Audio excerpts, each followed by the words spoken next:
श्रीमान बंटाधार ने इसका जवाब देना चाहिए, कमलनाथ ने इसका जवाब देना चाहिए। जब जब आपको शासन मिला, घोटाले के अलावे आपने कुछ नहीं किया। आपने मध्य प्रदेश के मुख्यमंत्री अति मेहनती, जो आपने उल्लेख किया, निश्चित तौर पर परिश्रमी।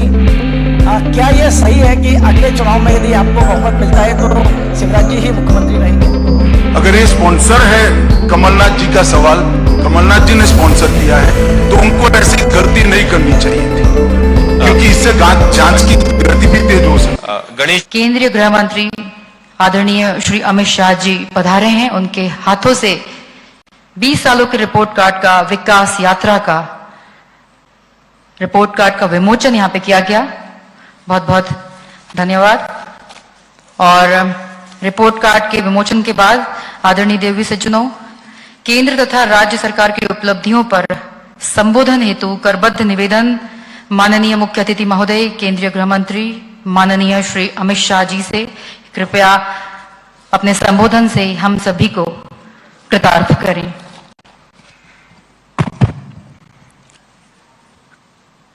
आज के इस कार्यक्रम में मेरे साथ मंच पर उपस्थित मध्य प्रदेश के लोकप्रिय और यशस्वी और बेहद मेहनती मुख्यमंत्री श्रीमान शिवराज सिंह जी, हमारे प्रदेश अध्यक्ष महोदय जी, मध्य प्रदेश के गृह मंत्री जी और उपस्थित सभी पत्रकार, छायाकार और प्रेस मीडिया के सभी भाइयों बहनों, आप सभी का स्वागत है।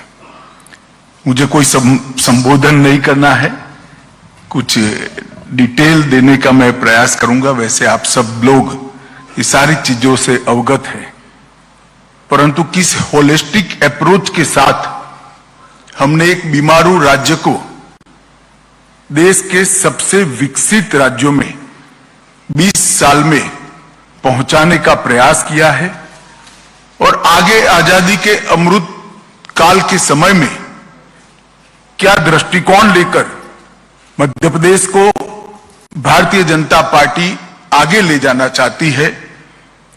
मोदी जी ने देश के मध्य भाग, उत्तरी छोर और पूर्वी क्षेत्र को विकास के थ्रस्ट एरिया के रूप में पहचान कर जो विशेष प्रयास किए हैं, इसकी भी बात मैं करना चाहूंगा। मित्रों, मध्य प्रदेश राज्य का गठन 1956 में हुआ। 56 के पहले विंध्य प्रदेश, मध्य भारत और भोपाल स्टेट, वहां पर भी कांग्रेस का शासन था। और 50 से 2003 तक 53 वर्ष में 6-7 साल छोड़कर पूरा समय कांग्रेस का शासन रहा। मैं इसलिए बताना चाहता हूं कि आज जो लोग दावे कर रहे हैं, उनको सबसे पहले ये 53 साल का विकास का हिसाब देश की जनता के सामने, मध्य प्रदेश की जनता के सामने रखना चाहिए। कांग्रेस के शासन में 53 साल में मध्य प्रदेश को क्या बिरूद मिला? तो एक बीमारू राज्य का बिरूद मिला। 1980 के दशक में एक जाने माने आर्थिक विश्लेषक श्री आशीष बोस ने राजीव गांधी जी को एक पेपर प्रस्तुत किया था। उन्होंने इसमें बीमारू शब्द का प्रयोग किया था, और बीमारू शब्द का प्रयोग किया था उस उद्देश्य से किया था कि पूरे देश की ग्रोथ रेट को, विकास दर को अगर कोई 4 राज्य नीचे ला रहे हैं तो ये बीमारू राज्य ला रहे हैं। और बीमारू राज्य का शब्द प्रयोग 4 राज्यों के पहले अक्षर से लिया गया था। बिहार, संयुक्त मध्य प्रदेश जो आज का मध्य प्रदेश और छत्तीसगढ़ है, राजस्थान और उत्तर प्रदेश। ये 4 राज्य देश की विकास दर की नीचे लाने के लिए जिम्मेदार है, ऐसा आशीष बोस जी ने एक पेपर के अंदर इसको रखा था। और तब यूनाइटेड नेशंस और अंतरराष्ट्रीय सभी विकास दर के मानांक तय करने वाली सभी एजेंसियों में ये 4 राज्यों को राइट ऑफ स्टेट कर उल्लेख किया जाता है कि इसमें कुछ सुधर ही नहीं सकता है। ये 4 राज्य राइट ऑफ स्टेट माने जाते हैं और वो सभी सर्वेक्षणों ने भी ये बीमारू राज्य को भारत के ग्रोथ की बाधा के रूप में वर्णित किया गया। 2003 में श्रीमान बंटाधार की सरकार को हटाकर मध्य प्रदेश की जनता ने एक ऐतिहासिक निर्णय दिया। उमा भारती जी के नेतृत्व में भारतीय जनता पार्टी की सरकार बनी। उसके बाद उमा भारती जी, बाबूलाल जी और 2005 से अब तक श्रीमान शिवराज सिंह जी के नेतृत्व में भारतीय जनता पार्टी ने ये बीमारू शब्द से मध्य प्रदेश को मुक्ति दिलाने का काम किया है। बीते 20 साल गरीबी से मुक्ति का सुवर्ण काल मध्य प्रदेश में साबित हुआ है और आगामी 25 साल में संपूर्ण विकसित राज्य बनाने की नींव डालने का काम ये 20 साल के अंदर हुआ है। इसके साथ साथ आत्मनिर्भर मध्य प्रदेश बनाने की नींव डालने का भी काम हुआ है, चाहे स्वास्थ्य का क्षेत्र हो, औद्योगिक विकास हो, इरिगेशन का रकबा हो, कृषि विकास हो, युवाओं के लिए पढ़ाई लिखाई के सभी आयाम मध्य प्रदेश में ही उपलब्ध करने हो, अपनी स्वभाषा में मेडिकल और इंजीनियरिंग की पढ़ाई लिखाई करनी हो, हर दृष्टि से एक आत्मनिर्भर मध्य प्रदेश बनाने का एक नींव डालने का काम ये 20 साल में हुआ है। और मैं मध्य प्रदेश की 9 करोड़ की जनता को भरोसा दिलाने आया हूं कि आने वाले अमृत काल का समय मध्य प्रदेश को देश के सबसे विकसित राज्यों की श्रेणी में रखने के लिए और संपूर्ण आत्मनिर्भर राज्य बनाने की दिशा में हम काम करेंगे। जो मध्य प्रदेश कभी बीमारू कहा जाता था उसको अब बेमिसाल विकास का राज्य कहा जाता है। जो कभी बंटाधार माना जाता था वो आज हर क्षेत्र में बुलंदियों पर खड़ा है। हर क्षेत्र को पिछड़ा माना जाता था, आज विकास के दृष्टि से हर पैरामीटर में मध्य प्रदेश आगे दिखाई पड़ता है।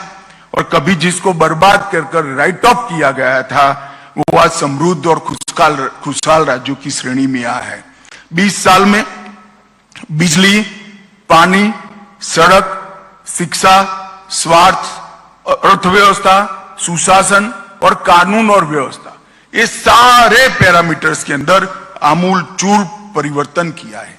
चाहे बुंदेलखंड हो या बघेलखंड, निमाड़ हो या मालवा, ग्वालियर चंबल हो या महाकौशल, भोपाल से लेकर प्रदेश की हर चौपाल तक खुशहाली और विकास को पहुंचाने का काम भारतीय जनता पार्टी की सरकार ने किया है।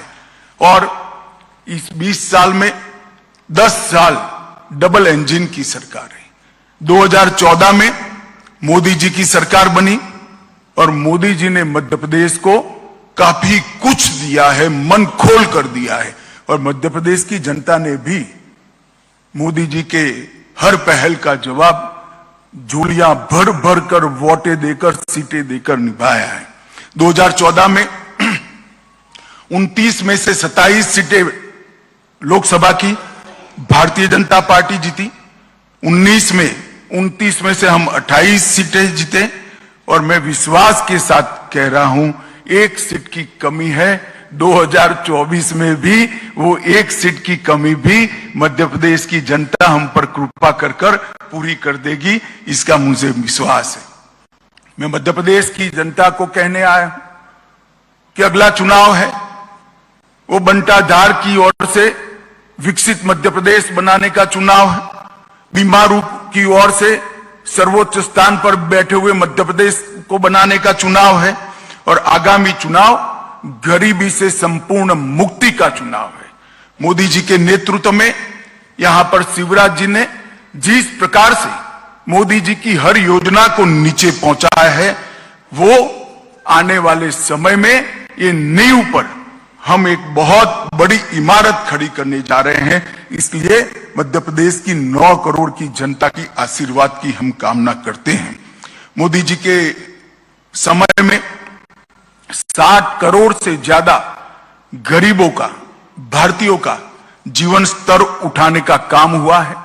14 करोड़ लोग यानी 10 करोड़ भारतीय गरीबी रेखा से ऊपर आ चुके हैं और आजादी के बाद ऐसा समय कभी नहीं आया कि एक 10 साल के समय में 10% लोग, आबादी के 10%, गरीबों के नहीं कहता, गरीबों की गिनेंगे तो 15%, 10% लोग गरीबी रेखा के ऊपर आए हैं और इसीलिए मोदी जी को गरीब कल्याण का पुरोधा मानते हैं गरीब।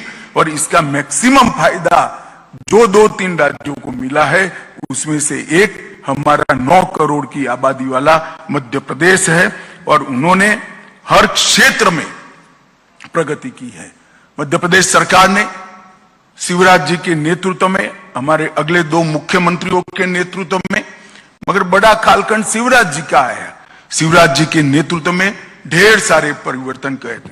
और मैं मानता हूं और मैं चाहता हूं कि दाए बाए भड़काए बगैर श्रीमान बंटाधार और कमलनाथ जी इन चीजों का स्पेसिफिक जवाब दें कि 2002 में आपने बजट का कुल आकार 23,100 करोड़ पर छोड़ा था, हमने इसको 3,14,000 करोड़ पर पहुंचाया है और ये वृद्धि का दर समग्र देश में दूसरे नंबर पर है। इसका जवाब कांग्रेसियों ने देना चाहिए। प्रदेश का शिक्षा का बजट 2,456 करोड़ से 38,000 करोड़ पर पहुंचा है। जिस प्रदेश की सरकार बजट में शिक्षा पर उचित भार न रखे वो नए प्रदेश का निर्माण, विकसित प्रदेश का निर्माण नहीं कर सकती। भारतीय जनता पार्टी की सरकारों ने इस चीज को पहचान कर इसको अमल में लाए हैं। स्वास्थ्य का बजट लगभग 580 करोड़ था, आज 16,000 करोड़ पर स्वास्थ्य का बजट करा है और मोदी जी की प्रधानमंत्री आयुष्मान भारत योजना इसके अंदर नहीं है। सर्व शिक्षा अभियान का बजट जो प्राथमिक शिक्षा को इंगित करता है 844 करोड़ से 7,000 करोड़, लगभग 6650 करोड़ और मध्याह्न भोजन को गिन ले तो 7,000 करोड़ को क्रॉस किया है।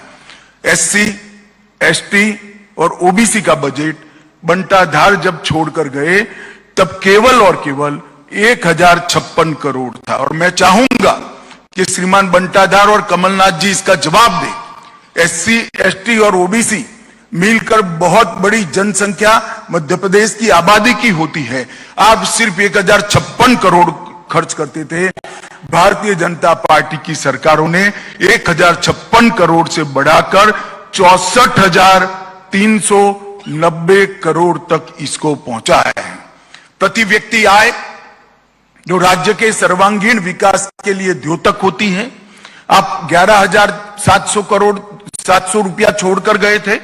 भारतीय जनता पार्टी ने 11,700 रुपये से बढ़ाकर मध्य प्रदेश की प्रति व्यक्ति आय को 1,40,000 रुपया करने का काम किया है। मैं मित्रों शिवराज जी को यहां पर बहुत मन से साधुवाद देना चाहता हूं। 11,700 से 1,40,000 तक प्रति व्यक्ति आय पहुंचाना सारे पैमानों का रिकॉर्ड तोड़ने वाला विकास है। मोदी जी और शिवराज जी की जोड़ी ने मध्य प्रदेश को यहां तक पहुंचा है।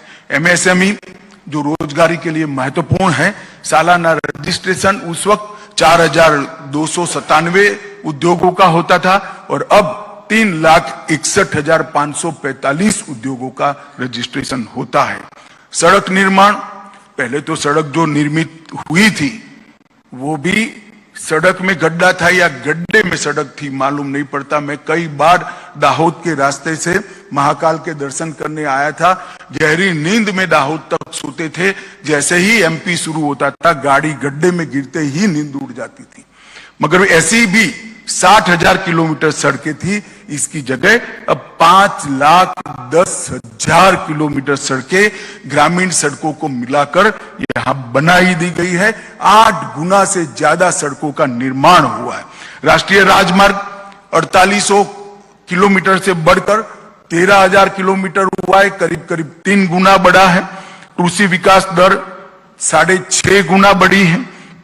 एमएसपी पर गेहूं की खरीदी, जो लोग एमएसपी के लिए चिल्लाते हैं, और अभी तो मुझे आश्चर्य है जिन्होंने कभी भी हाथ में हल नहीं पकड़ा, वो कमलनाथ जी एमएसपी की बात कर रहे थे। मैं कमलनाथ जी को बताना चाहता हूं कि एमएसपी पर गेहूं की खरीदी जब बंटाधार छोड़कर गए तब 4,38,000 टन थी।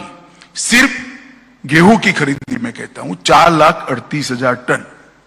आज वो 70,96,000 मैट्रिक टन पहुंची है। क्या गुमराह करें आप किसानों को। धान की खरीदी 0.95 लाख मतलब 95,000 मैट्रिक टन थी, और आज धान की खरीदी 46,30,000 मैट्रिक टन तक पहुंची है। इसका जवाब बंटाधार और कमलनाथ की जोड़ी ने देना चाहिए। राशन के लाभार्थी परिवार अब 52 लाख छोड़ कर गए थे। राशन आपके चट्टे बट्टे ही खा जाते थे, मगर अब थंब इंप्रेशन के साथ पारदर्शिता से राशन 52 लाख की जगह 1,25,00,000 परिवारों को राशन पहुंच रहा है। मेडिकल की सीटें अब 620 छोड़कर गए थे, अब 4,000 से ज्यादा बन चुकी है। एकलव्य आदर्श विद्यालय जो आदिवासी बच्चों के रेसिडेंस स्कूल का कंसेप्ट है, एक भी नहीं बना अपने 53 साल में। हमारे समय में 63 बन चुके हैं। आईआईटी की संख्या 159 छोड़कर गए थे, आज 1,014 है।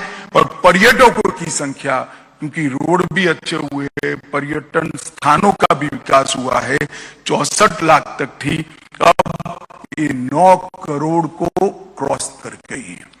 मैं स्पष्टता से आज कांग्रेस के नेताओं का आह्वान करना चाहता हूं, इधर उधर गलत आरोप मढ़कर मध्य प्रदेश की जनता को गुमराह करने की जगह ये हमारे रिपोर्ट कार्ड का आप जवाब दीजिए, और हिम्मत है तो आपके 50 साल का रिपोर्ट कार्ड लेकर आइए।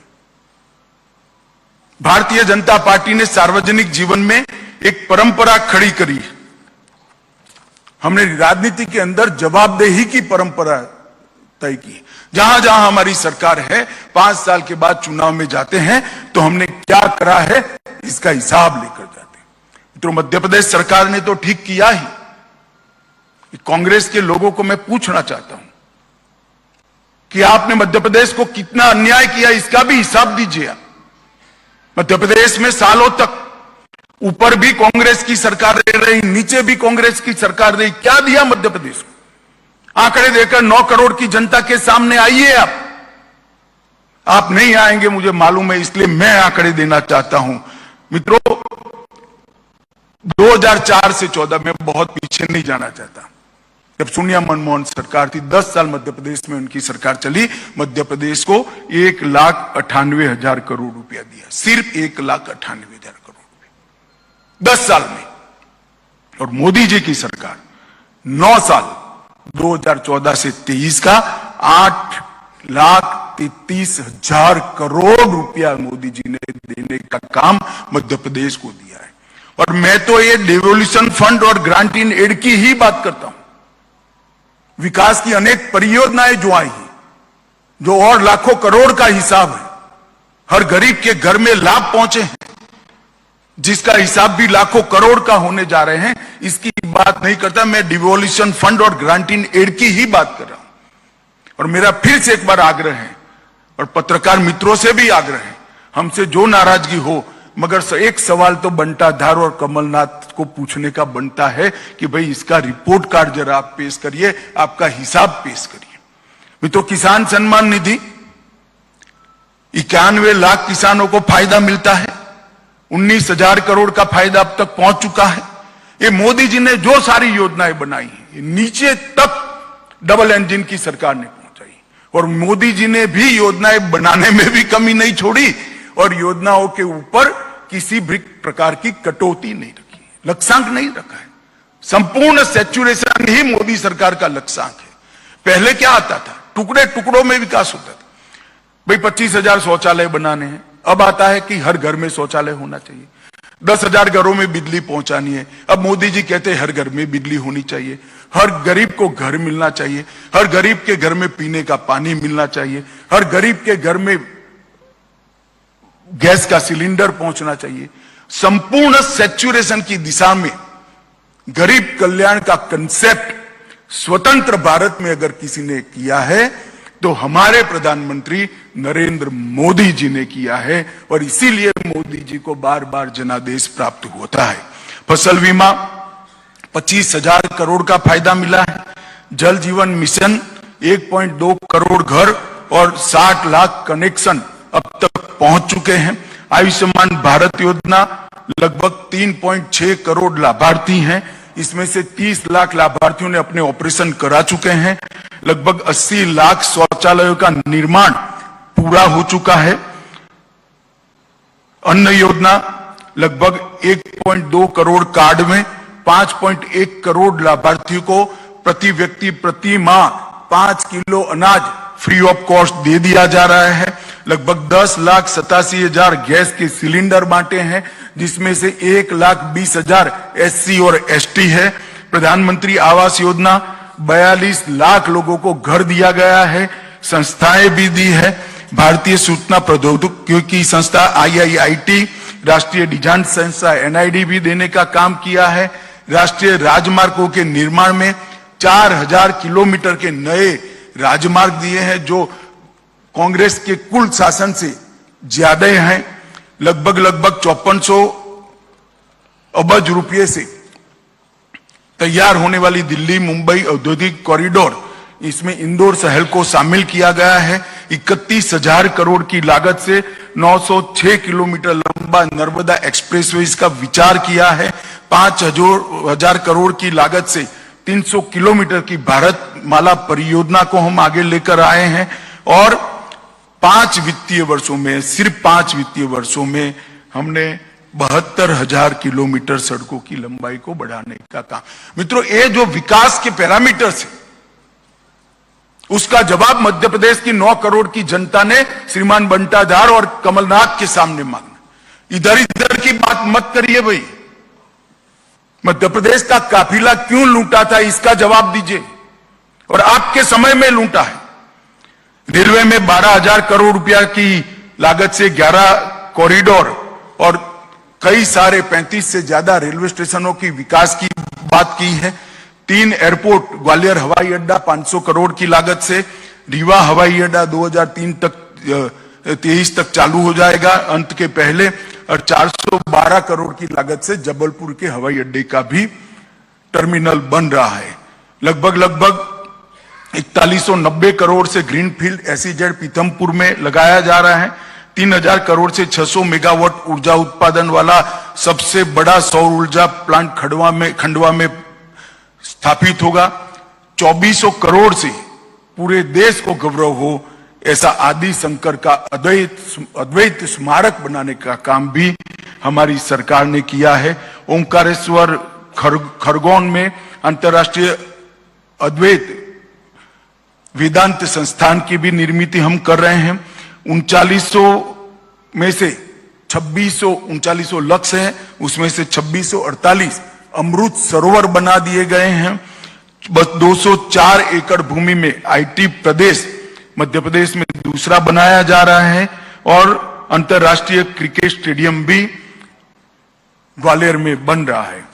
मध्य प्रदेश की 20 साल की उपलब्धियों को देखें तो विकास दर 16% से अधिक हुई है।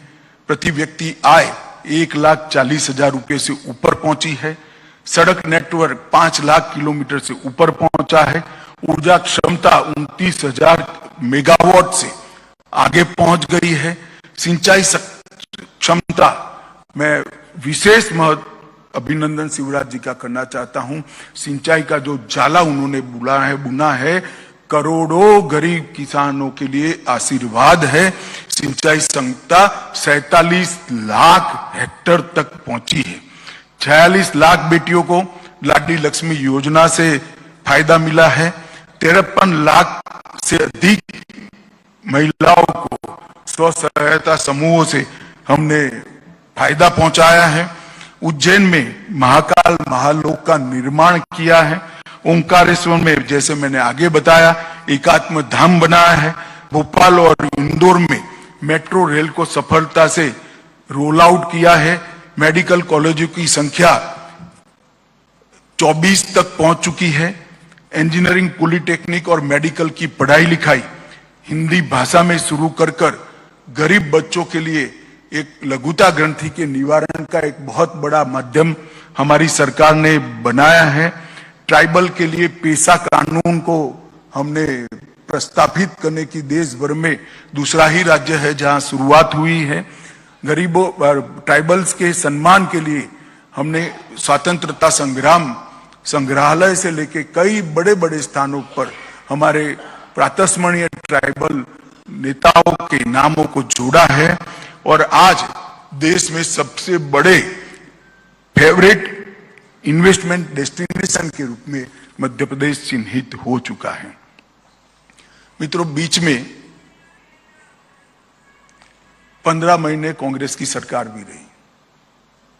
एक प्रकार से मध्य प्रदेश की 9 करोड़ की जनता के लिए एक 15 महीने का कांग्रेस का शासन तुलनात्मक अभ्यास के लिए, कंपैरेटिव स्टडी के लिए उपलब्ध है। क्या किया इन्होंने 15 महीने में? और मैं फिर से कहता हूं, श्रीमान बंटादार और कमलनाथ ने इधर उधर की बात करे बगैर इसका जवाब देना चाहिए। आपने मोदी जी और शिवराज जी ने जो गरीब कल्याण की योजनाएं चालू की थी, सब योजनाओं को या तो बंद कर दिया या इसका पोषण करना बंद कर उसको लंगड़ी कर दी।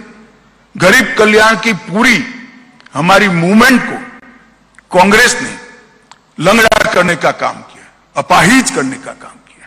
और ये कमलनाथ जी की सरकार को सोशल मीडिया वाले करप्शन नाथ की सरकार कहने लगी। इस प्रकार का काम हुआ। इस्तीफे की 15 मिनट पहले कभी कोई मुख्यमंत्री साइन नहीं करता। 63,000 करोड़ के मोबाइल का घोटाले के आरोप पर साइन हुआ। 350 करोड़ का मोजरबेर घोटाला हुआ। 24 करोड़ का अगस्ता वेस्टलैंड घोटाले से वो जुड़े हुए हैं। 600 करोड़ के इफ्को घोटाले के से जुड़े हुए हैं। 25,000 करोड़ के कर्ज माफी में भी ढेर सारे घपले हुए हैं। 1178 किलो बोनस में भी वादे को नहीं निभाया गया। सहरिया, भरिया और बेगा समुदाय की महिला को आहार अनुदान योजना जो शुरू की थी उसको भी बंद कर दिया और 800 से ज्यादा ट्रांसफर कर फिर से एक बार मध्य प्रदेश में ट्रांसफर इंडस्ट्री बड़े पैमाने पर लगाने का काम एक कमलनाथ सरकार ने किया था। उन्होंने अपने 1.5 साल का 15 महीने की शासन का जवाब मध्य प्रदेश की जनता को जरूर करना चाहिए। पॉलिटिकल वेंडेटा को तहसील तक पहुंचाने के अलावे उन्होंने कुछ नहीं किया। गरीब कल्याण की योजनाओं को बंद करने के अलावे कुछ नहीं किया। मित्रों, आपके माध्यम से मैं मध्य प्रदेश की 9 करोड़ की जनता को ये कहने आया हूं, मोदी जी ने एक आत्मनिर्भर भारत के निर्माण का, संपूर्ण विकसित भारत के निर्माण का बीड़ा उठाया है। देश भर में आमूलचूल परिवर्तन हुआ है। देश की अर्थव्यवस्था 11वें नंबर पर थी, अब 5वें नंबर पर पहुंच चुकी है। लगभग 14 करोड़ लोग गरीबी की रेखा से ऊपर उठकर आ गए हैं। क्लाइमेट चेंज के क्षेत्र में आज भारत विश्व का नेतृत्व कर रहा है। जीरो टॉलरेंस टुवर्ड्स टेररिज्म के क्षेत्र में भी भारत विश्व का नेतृत्व कर रहा है और ग्लोबल नैरेटिव सेट कर रहा है। G20 भारत की संस्कृति, भारत के विकास और भारत के भविष्य को दुनिया भर में पहुंचाने वाला एक बड़ा जरिया बना है। पहली G20 समिट है।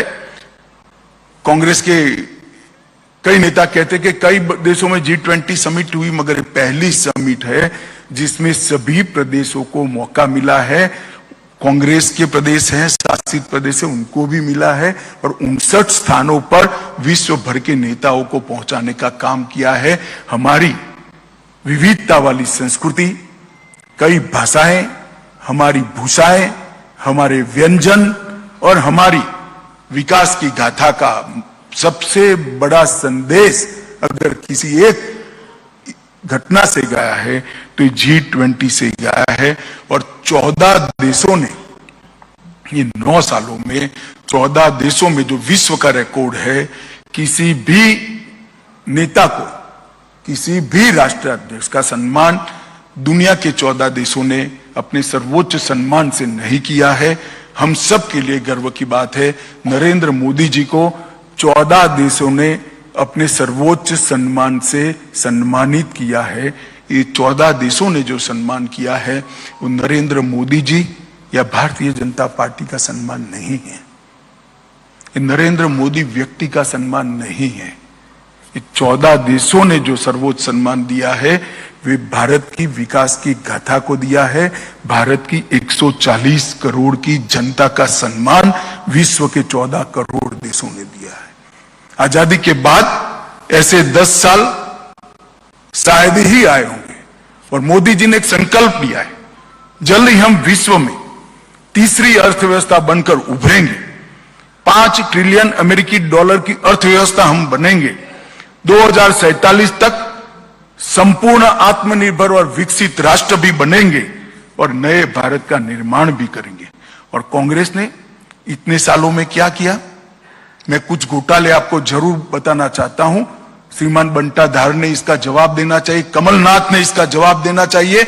जब जब आपको शासन मिला घोटाले के अलावे आपने कुछ नहीं किया। आपने बोफोर्स को घोटाला किया, 2G स्पेक्ट्रम का घोटाला किया, सत्यम का घोटाला किया, कॉमनवेल्थ गेम का घोटाला किया, कोयले का घोटाला किया, चॉपर का घोटाला किया, टाटा ट्रक का घोटाला किया, टेट्रा ट्रक का घोटाला किया, वोट के बदले नोट का घोटाला किया, आदर्श हाउसिंग का घोटाला किया, नेशनल हेराल्ड का घोटाला किया, DLF घोटाला किया, चारा घोटाला किया, खाद्य सुरक्षा बिल का घोटाला किया, गाजियाबाद प्रोविडेंट फंड का घोटाला किया, हर्षद मेहता का शेयर बाजार का घोटाला किया, हसन अली का हवाला कांड किया, IPL का घोटाला किया, LIC हाउसिंग का घोटाला किया, मधु कोड़ा कांड किया, राफेल लड़ाकू विमान की खरीदी में घोटाला किया, फायर फ्रॉन सबमरीन का घोटाला किया, मंदिर कलेक्शन का घोटाला किया और वॉक्सवैगन इक्विटी का घोटाला किया। भाई जरा अपने गिरेबान में जाकर देखो। और ये 24 घोटाले जो मैंने किए हैं, नाम दिए हैं, वो 24 घोटालों को आपने मध्य प्रदेश की जनता को और देश की जनता को जवाब देना है। मित्रों, मोदी जी के नेतृत्व में आज भारत कई क्षेत्रों में नंबर 1 पर पहुंचा है। डिजिटल लेन देन में नंबर 1, LED बल्ब वितरण में नंबर 1, सबसे बड़े स्वच्छता कार्यक्रम में नंबर 1, टीकाकरण में नंबर 1, दाल उत्पादन में नंबर 1, दूध उत्पादन में नंबर 1, जूट उत्पादन में नंबर 1, बाजार उत्पादन में सबसे पहले और सबसे अधिक रेल इंजन बनाने वाला देश अगर कोई है तो हमारा भारत है। 2 नंबर पर मोबाइल, सीमेंट, स्टील, कॉटन, चाय और स्टार्टअप में नंबर 3 और मोटर व्हीकल में भी नंबर 3। आप मुझे ये पूछेंगे कि ये सारा भारत का यहां क्यों गिना रहे हैं। मैं इसलिए गिनाना चाहता हूं कि अगले 5 साल के लिए मध्य प्रदेश की जनता ने फैसला करना है, मध्य प्रदेश की जनता ने निर्णय करना है। ये 24 घोटालों की सूची में मध्य प्रदेश को शामिल होना है या नंबर 1 और नंबर 2 बनाने वाली सूची में मध्य प्रदेश को शामिल होना है। अगर घोटालों की सूची में शामिल होना है तो दिन की प्रतिष्ठा ऐसे 2 नेता है ही है, श्रीमान बंटाधार और श्री कमलनाथ। और भारत को विकसित बनाने की सूची में अगर शामिल होना है, नंबर 1 और 2 की सूची में शामिल होना है, तो मोदी जी के नेतृत्व में यहां पर भारतीय जनता पार्टी की सरकार बनानी पड़ेगी। और 20 साल से गरीब कल्याण का जो हमने यज्ञ शुरू किया है उसको और गति देने की पड़ेगी। आप सबके माध्यम से मैं 9 करोड़ की मध्य प्रदेश की आबादी से, जनता जनार्दन से आशीर्वाद की अपेक्षा करता हूं। आपने हमेशा श्रीमान कुशाभाऊ के समय से हमें हमेशा आशीर्वाद दिया है। मध्य प्रदेश भारतीय जनता पार्टी के सबसे मजबूत संगठनों में से एक संगठन वाला प्रदेश है। यहां पर गांव तक, कस्बे तक हमारा संगठन फैला हुआ है। बूथ तक, बूथ के मतदाता सूची के पन्ने तक हमारा संगठन फैला हुआ है। ये भी आपके आशीर्वाद के बगैर, जनता के आशीर्वाद के बगैर संभव नहीं है। आज मैं एक सदस्यता अभियान भी लॉन्च करने वाला हूं ग्वालियर में। इस प्रेस वार्ता के माध्यम से मैं मध्य प्रदेश की जनता को कहना चाहता हूं कि आप सभी इस सदस्यता अभियान से जुड़िए, गरीब कल्याण की यात्रा से जुड़िए, मध्य प्रदेश को विकसित मध्य प्रदेश बनाने की यात्रा से जुड़िए और मध्य प्रदेश को आत्मनिर्भर मध्य प्रदेश बनाने की यात्रा में जुड़िए और मोदी जी की महान भारत की रचना की यात्रा में आप जुड़िए। यही मेरी मध्य प्रदेश की जनता से अभ्यर्थना है। धन्यवाद। धन्यवाद माननीय गृह मंत्री जी। अब संक्षिप्त एक प्रश्नों का एक सत्र है। मैं सभी मूर्धन्य और महनीय बंधुओं से आग्रह करूंगा कि सबसे पहले अपना नाम और अपने संस्थान का नाम करके माननीय गृह मंत्री जी को अपना प्रश्न संबोधित करें। जी जी जी जी जी एक एक करके। सरवन जी 1 मिनट। शरद जी का प्रश्न। आदरणीय शरद जी 1 सेकंड। इतने छोटे फोरम में डिसिप्लिन रह ही सकती है, आप जरा भी चिंता मत करें, मैं सबका जवाब दूंगा। बताइए आप।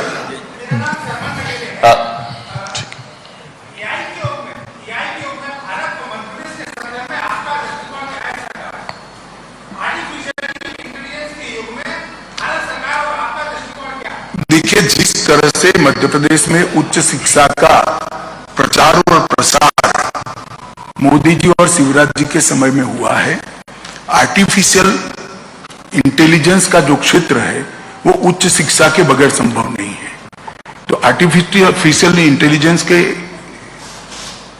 क्षेत्र में जो भी विकास देश भर में होगा, इसका रॉ मटेरियल तैयार करने का काम, बच्चे तैयार करने का काम, युवाओं को तैयार करने का काम यहाँ पर बहुत अच्छे तरीके से हुआ है। मुझे मध्य प्रदेश के युवाओं की क्षमता पर विश्वास है कि ये जरूर इस क्षेत्र में भी अपना दम दिखाएंगे और देश में अच्छा स्थान हासिल करेंगे। शरद जी, मैं शरद द्विवेदी बंसल न्यूज से। अमित जी इस तरफ।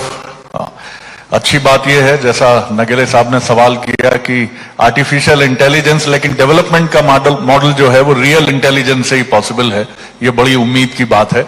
आपके पूरे करीब आधे घंटे के वक्तव्य में जो हमने सुना, वक्तव्य नहीं है, सूचना है भैया। सूचना है। वक्तव्य तो मैं वहां दूंगा कार्यकाल। जी, आपकी आधे घंटे की सूचना में ये बहुत महत्वपूर्ण बात लगी हमें कि आपने सिर्फ डेवलपमेंट पर ही बात की।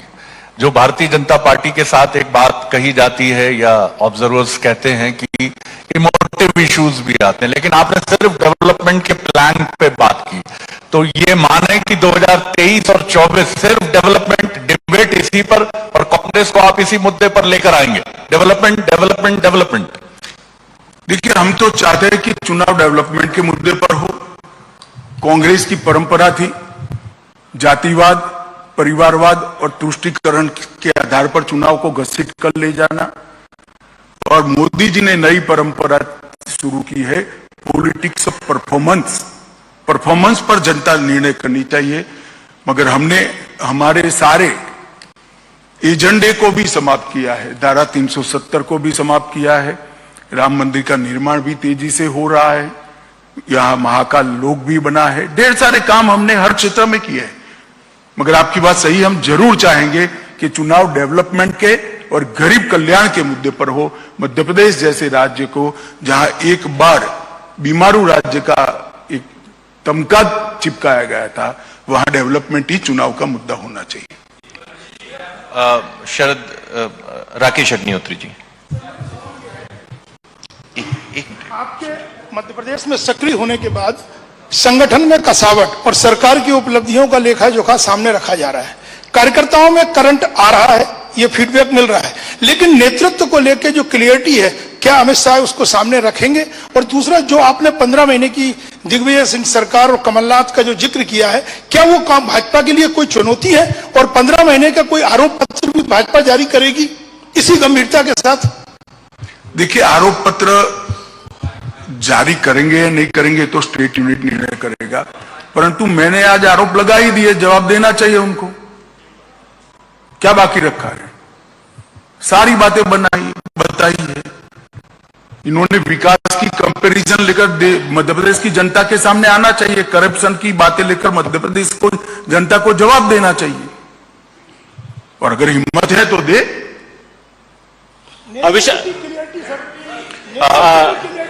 रविंजन जी। गृह मंत्री जी, मैं रविंद्र जैन हूं और अग्निवाड़ में यहाँ संपादक हूं। आपने आज कहा अभी कि मध्य प्रदेश के मुख्यमंत्री अति मेहनती, जो आपने उल्लेख किया, निश्चित तौर पर परिश्रमी। क्या यह सही है कि अगले चुनाव में यदि आपको बहुमत मिलता है तो शिवराज जी ही मुख्यमंत्री रहेंगे? देखो, यह ऐसा है, शिवराज जी मुख्यमंत्री है ही, और पार्टी का काम आप क्यों करने लगे हो? हमारी पार्टी का काम है, हम तय करेंगे। चलिए, अमित शाह जी, अभी शिवराज जी मुख्यमंत्री ही है, एक एक करके, और हम चुनाव में हैं। पार्टी का काम करेगी।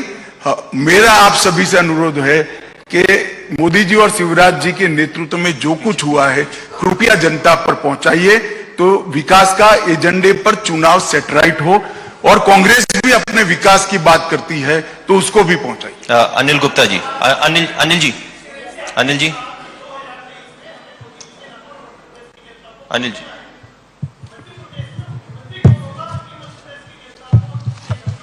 अगर आप ध्यान से, आपका ध्यान कहीं बाहर, सुनिए ना, मैंने सुन लिया आपका सवाल, आपका ध्यान कहीं बाहर है। इसी विषय पर मैंने अभी एक जवाब दे दिया है। अनिल जी, एक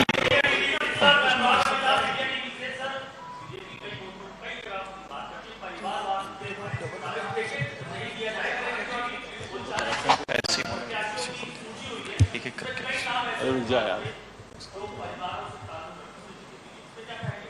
देखिए, परिवारवाद की बात हम जो करते हैं, पार्टी की मलकियत की बात करते हैं। आप क्या कह सकते हैं कि भारतीय जनता पार्टी मध्य प्रदेश की मलकियत कोई परिवार की है? आप मुझे बताइए, समाजवादी पार्टी उत्तर प्रदेश, मैं नेताओं के नाम लेना नहीं चाहता, Congress party, DMK party, Shiv Sena, Uddhav गुट। परिवारवाद का मतलब है सरकार और शासन में एक ही परिवार के व्यक्ति आएंगे, इसका नाम परिवार है। कहीं इक्का दुक्का किसी के परिवारजन को योग्यता के आधार पर टिकट दिया, इसको करके आप परिवारवाद का मुद्दा डाइल्यूट मत करिए। परिवारवाद जहर है। जब पार्टियां परिवार की मलकियत बनती है तो डेमोक्रेसी के अंदर नीचे से जो लोग आते हैं उनके लिए क्या स्थान होता है? अटल जी किसके बेटे थे? मोदी जी किसके बेटे थे? राजनाथ सिंह जी किसके बेटे थे? मैं पार्टी का अध्यक्ष बना, मेरे परिवार का कोई राजनीतिक बैकग्राउंड नहीं था। नड्डा जी पार्टी के अध्यक्ष बने, कोई बैकग्राउंड नहीं है। शिवराज जी का बैकग्राउंड क्या है? कांग्रेस के एजेंडे को घुमा फिराकर भ्रांति खड़ी मत करिए। परिवारवाद से बहुत स्पष्ट है, पार्टी की मलकियत, सत्ता की मलकियत, एक परिवार में हाथ में रहना, इसको परिवारवाद कहते हैं। अमित शाह जी, दो अभी हो गए आपका एक बार नहीं, इधर से हुआ है। हाल ही में 2 राज्यों में चुनाव हुआ है, कर्नाटक में हुआ, एक हिमाचल में हुआ। ये सारे मुद्दे लेकर आप वहां भी गए थे, लेकिन वहां भाजपा की सरकार नहीं बनी। तो ऐसा क्या है कि मध्य प्रदेश की जनता आपके इन मुद्दों को मान के यहां भाजपा की सरकार बनाई? आप वहां से क्यों अटक जाते हैं?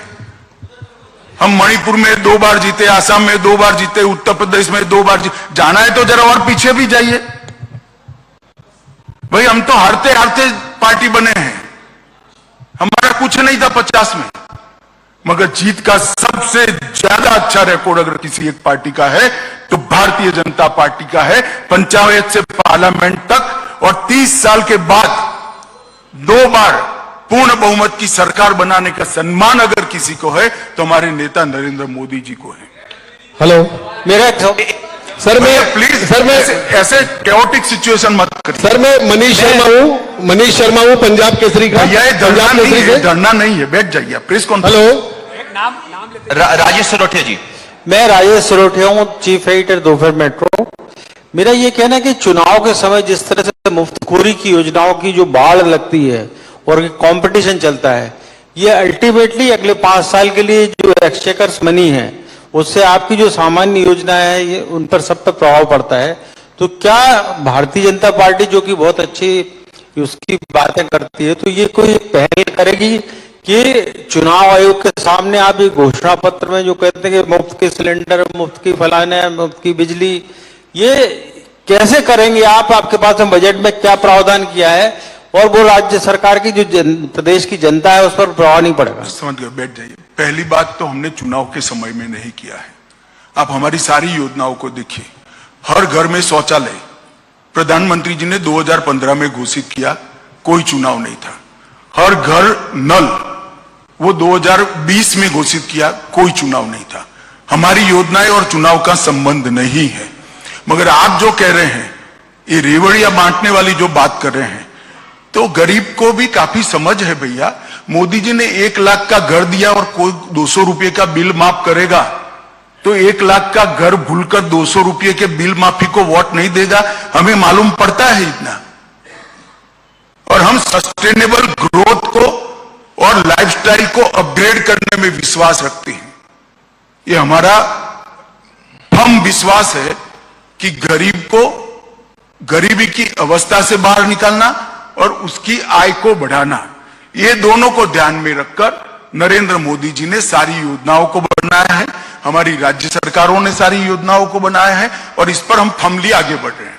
सर, मैं मनीष शर्मा हूं, पंजाब केसरी से। मेरा प्रश्न है, बहन के बाद में आप पूछेगा। मेरा प्रश्न है, इसके बाद आप पूछेगा। सर मेरा प्रश्न है, कांग्रेस पर आपने चौतरफा हमले किए और कहा कि आपकी सरकार ने डेवलपमेंट किया है। कांग्रेस का कहना है कि जब उन्होंने मध्य प्रदेश छोड़ा था दिग्विजय सिंह के समय, जब बहुत कम कर्जा था, आज मध्य प्रदेश सरकार पर कई गुना कर्जा है। तो आप बता सकते हैं कि जब दिग्विजय सिंह ने मध्य प्रदेश छोड़ा था और आपकी सरकार बनी, तब कितना कर्जा था और अब कितना कर्जा है? आपका अभ्यास जरा कच्चा है, आप कांग्रेस की बात में आ गए हैं। बजट की रकम जो है, बजट का जो आकार है, इसके अनुपात में, प्रतिशत में हमारा कर्जा कम है। बजट बढ़ता है तो कर्जा लेने की क्षमता बढ़ती है। ये अर्थतंत्र का सिद्धांत है। आप जरा किसी अर्थशास्त्री के साथ बैठिएगा तो मुझसे ज्यादा अच्छा समझा देगा। धनंजय जी, नवदुनिया। नहीं, बहन जी को पूछना। जी, विजय दीदी।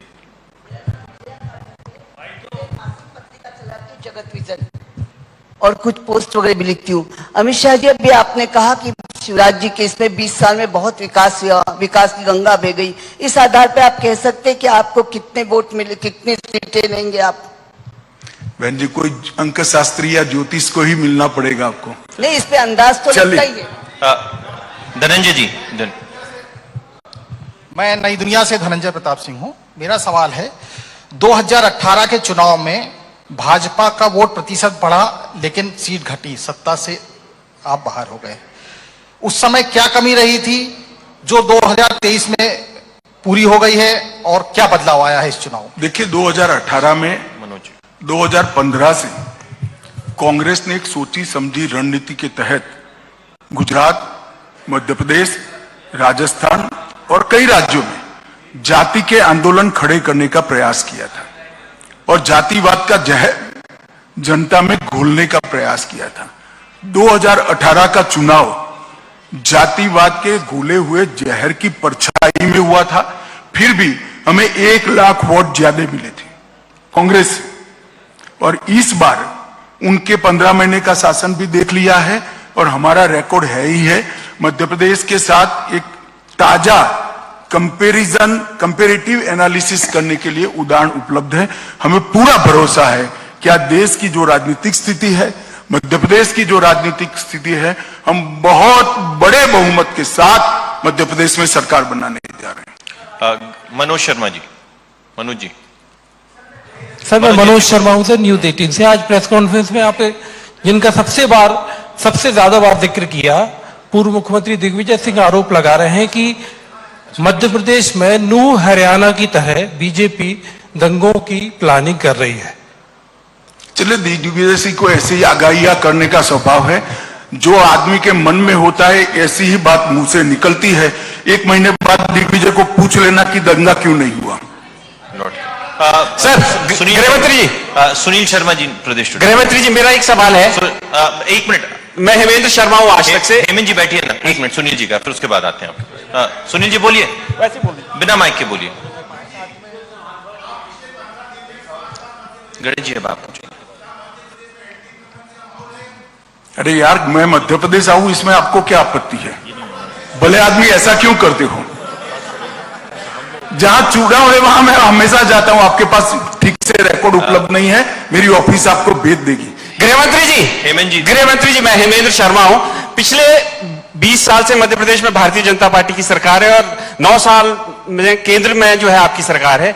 आपने कमलनाथ के खिलाफ अगस्टा वेस्टलैंड से लेकर के मोजर बेयर वगैरह सभी जो स्कैम्स हैं उनके बारे में एलिगेशंस लगाए। तो क्या चीज है जो रोक रही है केंद्र में सरकार को और मध्य प्रदेश में भारतीय जनता पार्टी की सरकार को उनके खिलाफ एक्शन लेने में? नहीं, एक्शन देखिए, हमने कभी भी पॉलिटिकल वेंडेटा से एक्शन नहीं लिए।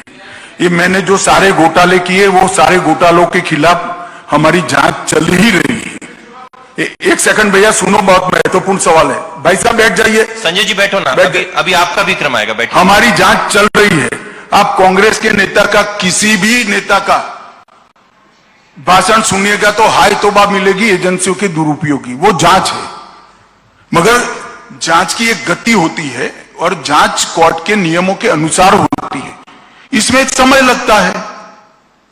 अगर ये स्पॉन्सर है कमलनाथ जी का सवाल, कमलनाथ जी ने स्पॉन्सर किया है, तो उनको ऐसी गलती नहीं करनी चाहिए थी, क्योंकि इससे जांच की गति भी तेज हो सकती है। गणेश जी चलिए, धन्यवाद। अमित जी, चलिए, बहुत धन्यवाद सभी सर। अमित जी, मेरा लास्ट सवाल है। अमित जी,